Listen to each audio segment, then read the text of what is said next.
श्री गणेशाय नमः। बोलिए गणेश भगवान की जय। आज बुधवार का दिन है और आज हम श्रवण करेंगे बुधवार व्रत कथा।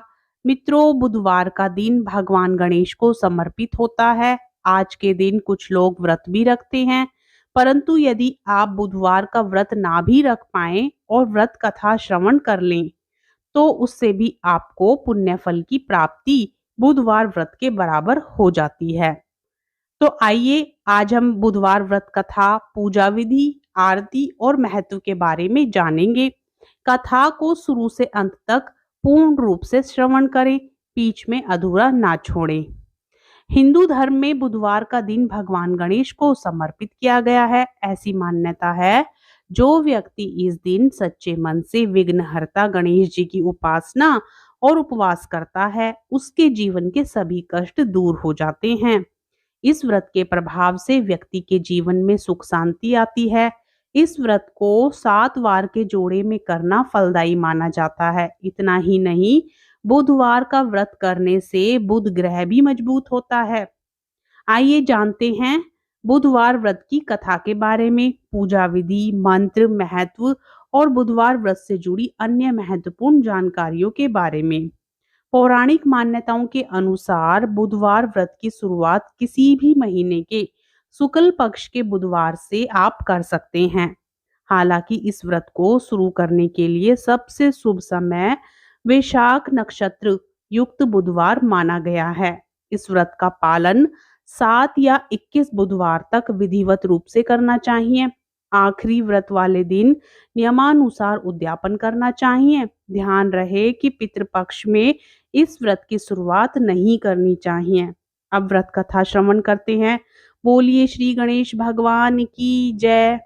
एक समय की बात है, समतापुर नगर में मधुसूदन नाम का एक व्यक्ति रहता था। उसका विवाह पास के ही नगर में बलरामपुर की रहने वाली संगीता से संपन्न हुआ।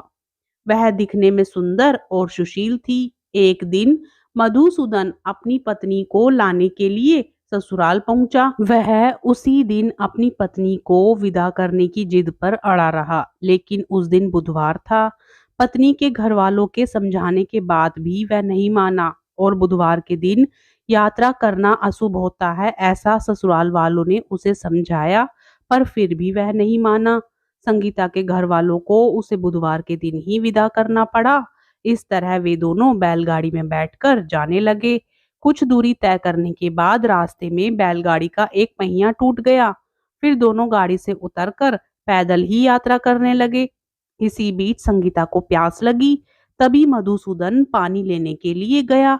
जब वह पानी लेकर लौटा तो हैरान रह गया। उसने देखा कि उसकी पत्नी के साथ उसका कोई हमशक्ल बैठा है। पास जाकर उसने हमशक्ल से पूछा कि कौन हो। इस पर उस आदमी ने कहा कि मेरा नाम मधुसूदन है और वह संगीता का पति है।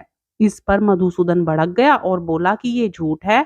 असली मधुसूदन मैं हूँ। मैं ही संगीता का पति हूँ और मैं संगीता के लिए पानी लेने गया था। इस पर हमशक्ल ने कहा कि वह तो पानी लाकर उसने संगीता को पिला भी दिया।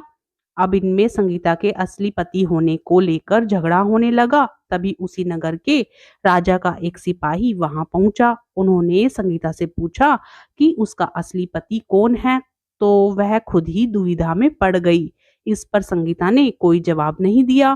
फिर सिपाहियों ने उनको राजा के दरबार में पेश किया।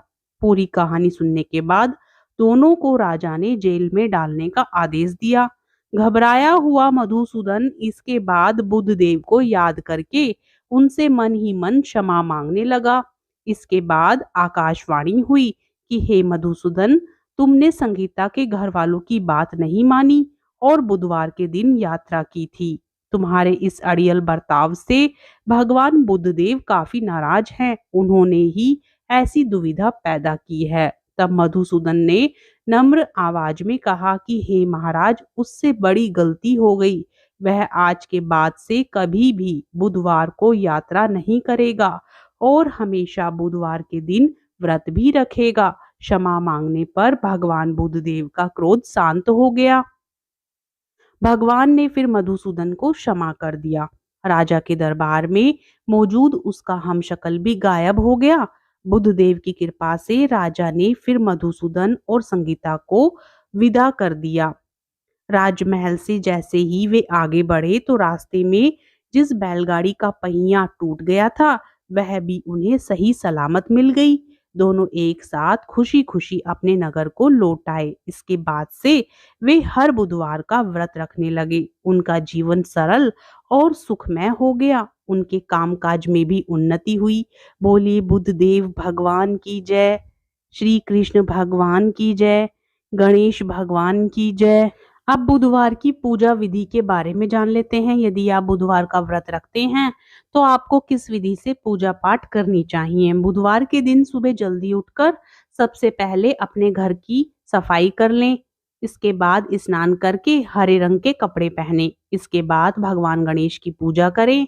भगवान गणेश को धूप, दीप, कपूर, चंदन और फूल अर्पित करें। भगवान गणेश को दूर्वा घास अवश्य चढ़ाएं। भगवान गणेश के मंत्रों का जाप करें। गणेश जी की आरती उतारें। बुधवार व्रत कथा पढ़ना बिल्कुल भी ना भूलें। अंत में भगवान गणेश को लड्डुओं का भोग लगाएं। अब श्रवण कीजिए बुधवार व्रत की आरती। आरती युगल किशोर की कीजे, तन मन धन न्यौछावर कीजे।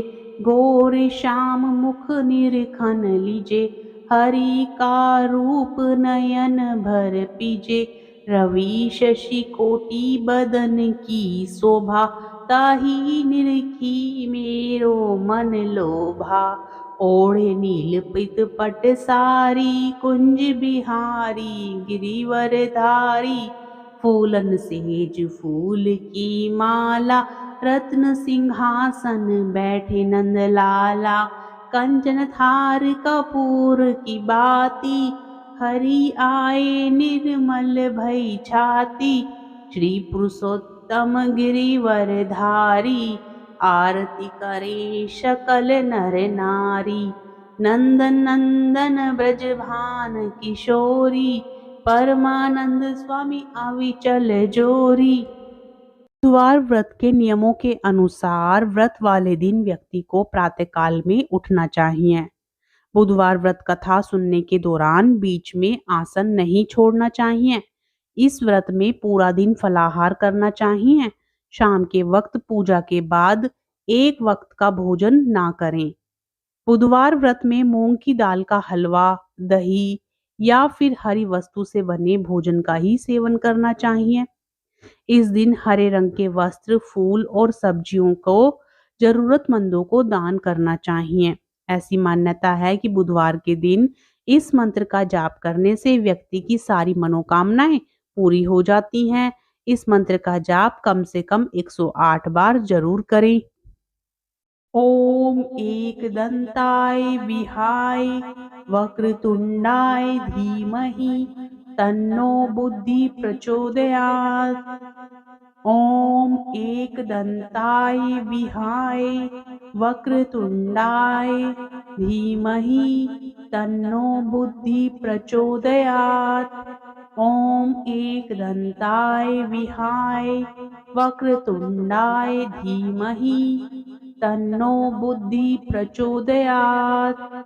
ओम एक दंताय विहाय वक्रतुंडाय धीमहि तन्नो बुद्धि प्रचोदयात्। आपको आज की यह कथा पसंद आती है तो वीडियो को लाइक करें, चैनल को सब्सक्राइब करें, वीडियो को ज़्यादा से ज़्यादा शेयर करने के साथ ही कमेंट बॉक्स में श्री गणेश भगवान की जय, हर हर महादेव जरूर लिखें।